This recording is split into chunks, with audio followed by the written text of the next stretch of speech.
Welcome, you're on the air. I am there. Yes, sir. Thank you. Please, last night I called you before I finished my answer, and your show was ended. You cut me off about Prophet Muhammad married Aisha. Okay, go ahead. She was 9 years old. That's right. And I told you that God created a woman when she sees the monthly period. That means she is ready to be married. Okay. You know what is the reason behind this one? Because the God wants us to protect our child, our daughter from adultery. You know, between 10 and 18, it is like 9 years or 8 years more. Our daughters in middle school and high school, they commit adultery every day. Okay, thank you. Thank you for your point. Now, I understand what you're saying. Do you have a question or a specific point you want to bring in relation to what you've just said? What I want to tell you why the God said you can marry your daughter to someone at that age, which with the God, create the girl and said, she is ready now. Okay, Abdul, thank you.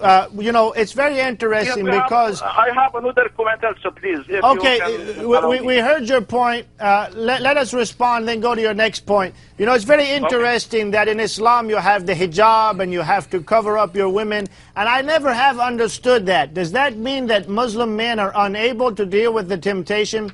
You know, in Christianity we believe that if young people are born again, if they have the Holy Spirit of God inside of them, if they've truly become Christians, then they can be able to resist the temptation. And so we don't have to put false coverings over women. I mean, surely they should dress modestly, but to cover them up because we're afraid that we'd be tempted, it doesn't work. And this idea that we should marry the girls young so they don't fornicate, which I think is what you were trying to say, so they don't have sex before marriage, why can't you just teach the young girls and teach the men that you don't do that until marriage, and you have the power of God inside of you and His Word to keep you from sin? This is the view in Christianity. Why can't this work in Islam? Okay. If that is possible, that is good, no problem. We said it is allowed to be married. It is not necessary to be married. If it is possible to protect your daughter from adultery, that's okay. No bad. But the problem is our daughters committing adultery every day at middle school now in the United States, you know that one. In middle school and high school, all of them under the name of boyfriend and girlfriend, you know, every day they're committing the... Fornication. Yeah, zina. Yeah. That is one of my one point. The other point before you get to your next point, Abdullah, hold on.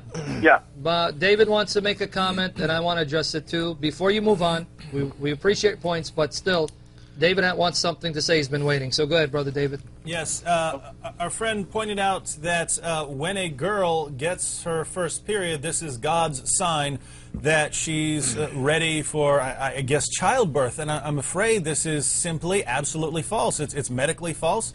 It's just not true.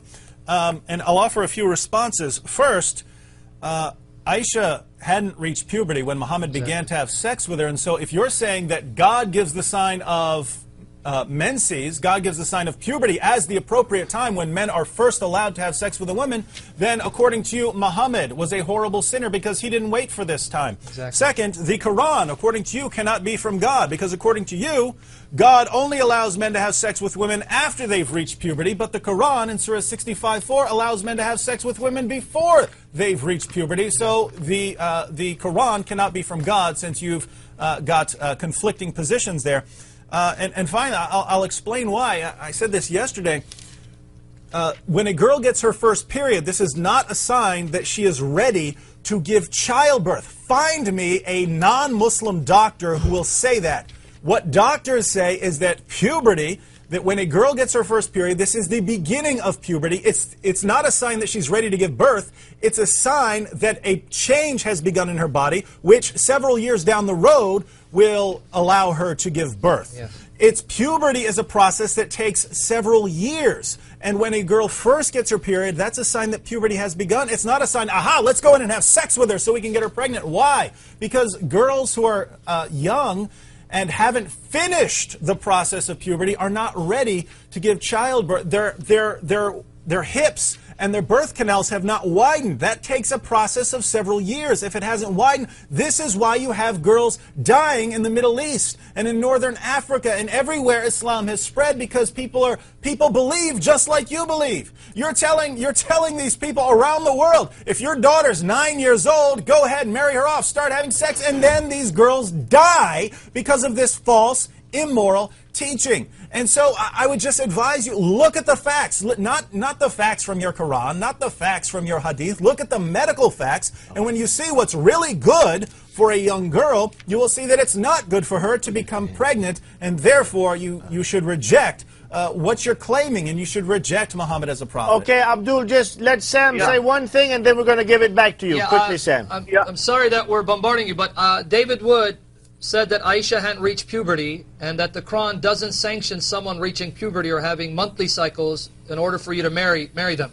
Let me give you the hadiths that prove what David Wood said concerning Aisha, and I'm going to answer a point real quick because we got a lot of calls, and you know it's not we were trying to get rid of you, but listen to this. Okay, let me read Sahih Muslim, number 3311. Pay attention here, that when Muhammad married Aisha and consummated through sexual intercourse, Aisha had her dolls with her. Sahih Muslim number 3311. Aisha reported that Allah's apostle married her when she was 7 years old, and she was taken to his house as a bride when she was 9. Her dolls were with her. So she took her dolls with Muhammad to his house when she was 9, and the Prophet died when she was 18 years old. So he consummated the marriage, and she was still playing with dolls. Now, Sahih Bukhari, volume 8, number 151. Sahih Bukhari, volume 8, number 151. Dr. Muhammad Muskhin Khan, in his translation of this hadith, inserts the comments of Ibn Hajar al-Asqalani. Ibn Hajar wrote a commentary on Bukhari. Let me read what he says here. Narrated Aisha, I used to play with the dolls in the presence of the Prophet, and my girlfriends also used to play with me. When Allah's apostle used to enter my dwelling place, they used to hide themselves. But the Prophet would call them to join and play with me. Now, in parentheses, Muskhin Khan provides the comments of Ibn Hajar. Ibn Hajar, the one who wrote an explanation of Bukhari. The playing with the dolls and similar images is forbidden. You cannot play with images. But it was allowed for Aisha at that time, as she was a little girl, not yet reached the age of puberty. So according to the hadiths and Ibn Hajar, Aisha, when Muhammad slept with her as his wife, was still playing with dolls, something forbidden for grown-ups, but allowed for young girls who haven't reached puberty. So by your claim, you just condemned Muhammad. And you're still left with the problem, why would a 54-year-old marry a 9-year-old? Let's say you're right, your argument makes sense, we can't refute you. You don't marry a 9-year-old to a 54-year-old who's old enough to be her grandfather.